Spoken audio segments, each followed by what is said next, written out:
সবাইকে স্টক অবজারভারের পক্ষ থেকে শুভেচ্ছা জানাই। বন্ধুরা, আজ আমরা জেনারেল ইন্স্যুরেন্স সেক্টর নিয়ে বিস্তারিত আলোচনা করব। একই সাথে এই সেক্টরের 4টি গুরুত্বপূর্ণ স্টক নিয়ে আপডেট দেব। স্টকগুলো হলো eastern insurance, Paramount insurance, continental insurance এবং কর্ণফুলি ইন্স্যুরেন্স। আলোচনাটি শেষ পর্যন্ত শুনতে থাকুন। আলোচনাটি শুরুতেই সবাইকে রিকোয়েস্ট করব, ডিসক্লেমার অংশটি আপনারা ভালো করে পড়ে নেবেন। পুঁজিবাজার ঝুঁকিপূর্ণ। আপনার কোনো পার্সোনাল বাই এবং সেলের কারণে আপনি যদি ক্ষতিগ্রস্ত হয়ে থাকেন, সে দায় স্টক অবজার্ভার বহন করবে না।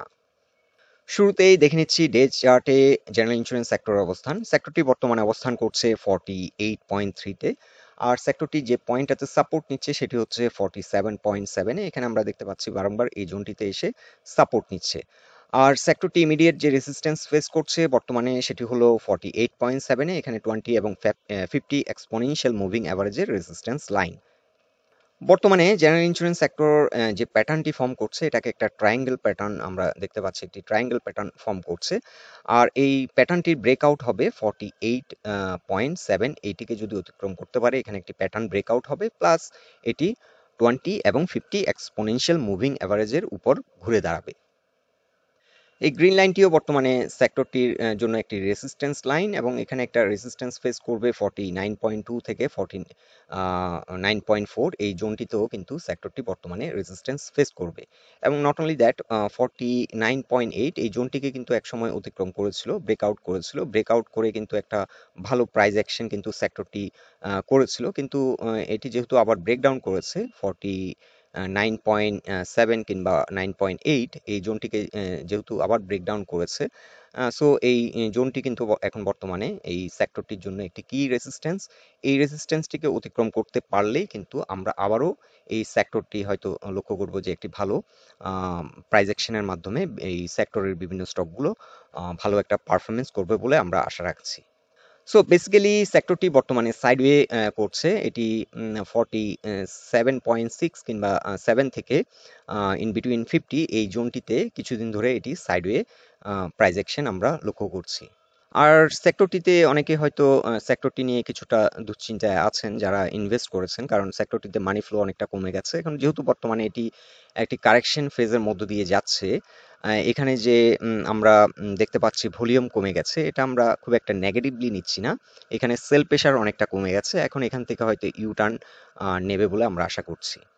এখন আমরা ডে চার্টে দেখে নিচ্ছি ইস্টার্ন ইন্স্যুরেন্স কোম্পানি লিমিটেড এই স্টকটির অবস্থান। এই স্টকটি বর্তমান সময়ে ভালো একটা পারফরমেন্স আমরা লক্ষ্য করেছি, এবং এই স্টকটি এই জোনটিতে এসে একটা রেজিস্ট্যান্স ফেস করে এবং এখান থেকে অনেকটা রিট্রেস করে পরবর্তীতে আমরা দেখতে পাচ্ছি 20 এক্সপোনেনশিয়াল মুভিং অ্যাভারেজ অর্থাৎ 70 এই জোনটিতে এসে প্রাইস পয়েন্ট লেভেল 70 এই জোনটিতে এসে সাপোর্ট নেয়।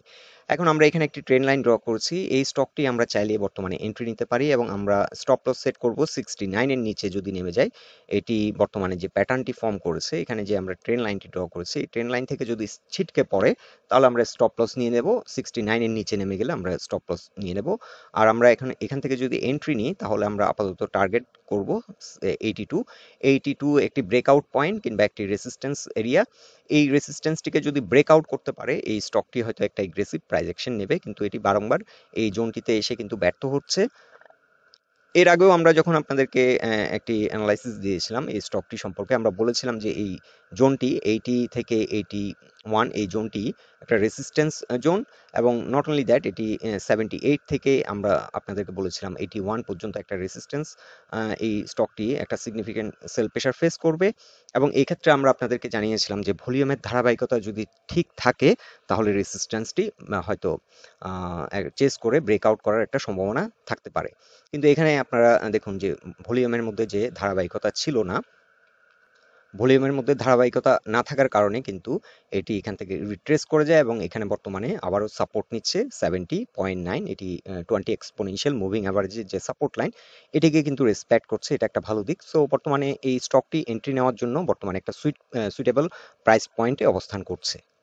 এখন আমরা ডে চার্টে দেখে নিচ্ছি প্যারামাউন্ট ইন্স্যুরেন্স কোম্পানি লিমিটেড এই স্টকটির অবস্থান। এই স্টকটি আমরা আশা করছিলাম একটি ব্রেকআউট দিয়ে হয়তো এটি সামনের দিকে এগিয়ে যাবে, কিন্তু আমরা আপনাদেরকে জানিয়েছিলাম যে এই জোনটি খুবই গুরুত্বপূর্ণ 64। এখানে একটি ট্রেন লাইন রেসিস্ট্যান্স আপনাদেরকে আমরা লাস্ট টাইম দেখিয়েছিলাম, এবং আমরা জানিয়েছিলাম যে বর্তমানে যে ভলিউম, এই ভলিউমের ধারাবাহিকতা যদি ভলিউম বৃদ্ধি না পায় তাহলে কিন্তু এই জোন থেকে রিজেক্ট হয়ে যাওয়ার সম্ভাবনা বেশি, এবং তাই ঘটেছে। এখানে দেখুন আপনারা যে ভলিউম কিন্তু সিগনিফিক্যান্ট ছিল না, এভারেজ থেকে একবার কিছুটা বেশি ভলিউম হলেও সে অর্থে কিন্তু এখানে যে সেল প্রেশার, সেই সেল প্রেশারটিকে অ্যাবজর্ব করার মতো ভলিউম কিন্তু পরবর্তী ট্রেডিং সেশনগুলোতে ছিল না, এবং যার কারণে অনেকটা রিট্রেস করে বর্তমানে এটি সাপোর্ট নেওয়ার চেষ্টা করছে 50 এক্সপোনেনশিয়াল মুভিং অ্যাভারেজে। এই সাপোর্টটিকে যদি কোনো কারণে রেসপেক্ট না করে, এটি কিন্তু সাপোর্ট নিচ্ছে 59.4, এখানে একটি সাপোর্ট পাচ্ছে, আমরা দেখতে পাচ্ছি লাস্ট 4 ডে এই জোনটিতে এসে সাপোর্ট নেওয়ার চেষ্টা করছে।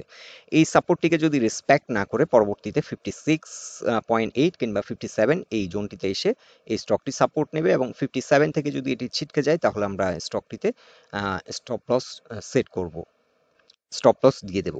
সো এই স্টকটি মূলত আগের মতো যে পারফরমেন্সটা আমরা দেখেছিলাম, এটি এখানে 81 পর্যন্ত প্রাইস অ্যাকশন করেছিল, সেই ধরনের একটা পারফরমেন্স এই এই যে ট্রেন লাইনটি এটিকে ব্রেকআউট দিলে, এটি একটি আসলে প্যাটার্ন, এই প্যাটার্ন ব্রেকআউট যদি হয় তাহলে আমরা আগের মতো সেই প্রাইস অ্যাকশনটি এক্সপেক্ট করব। এখন এই ব্রেকআউটটি হবে 62.4 কিংবা 5-এ, এটি এই প্যাটার্নটি ব্রেকআউট হবে, ব্রেকআউট হলে এই স্টকটি একটা এগ্রেসিভ প্রাইস অ্যাকশনের মাধ্যমে আবারও তার হয়তো প্রিভিয়াস যে হাই সেটিকে চেস করবে, এবং এটিকে ব্রেকআউট করে নিউ একটি হাই ক্রিয়েট করার চেষ্টা করবে।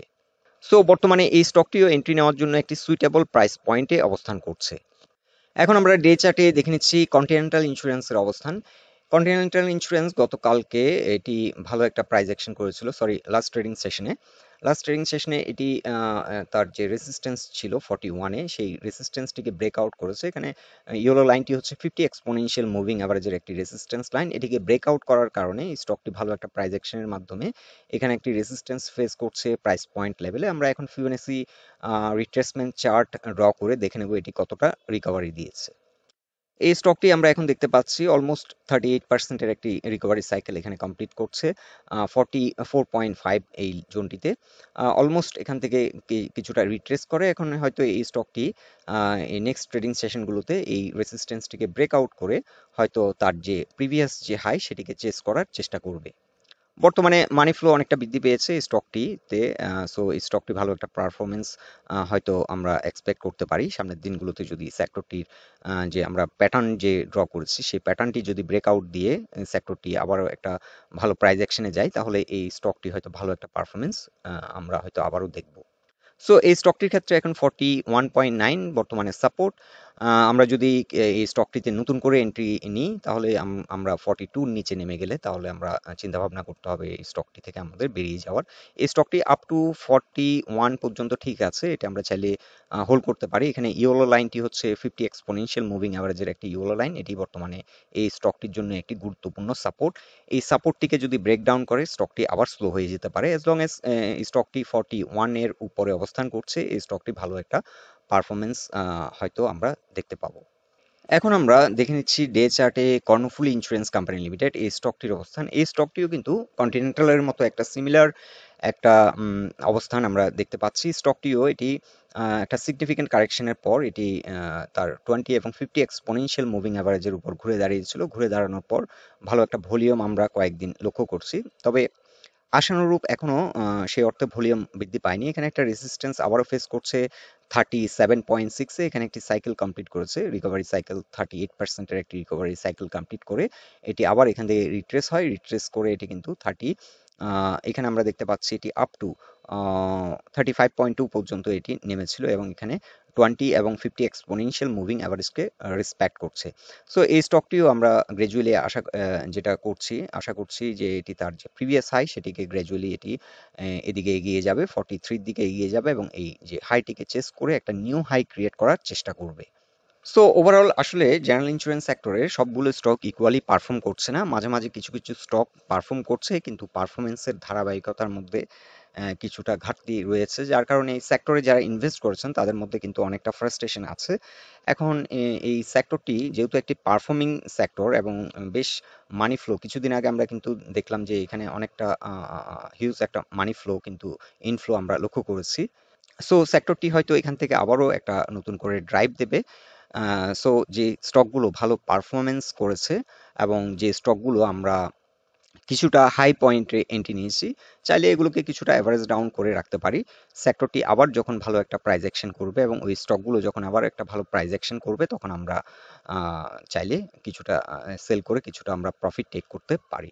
সো বন্ধুরা, এই সেক্টরটি নিয়ে এবং এই সেক্টরের 4টি স্টক নিয়ে এটাই ছিল আমাদের অবজারভেশন। আলোচনাটি যদি আপনাদের ভালো লেগে থাকে, অবশ্যই পোস্টটিকে লাইক দিন। আর আমাদের সাথে থাকার জন্য আপনাদের অসংখ্য ধন্যবাদ।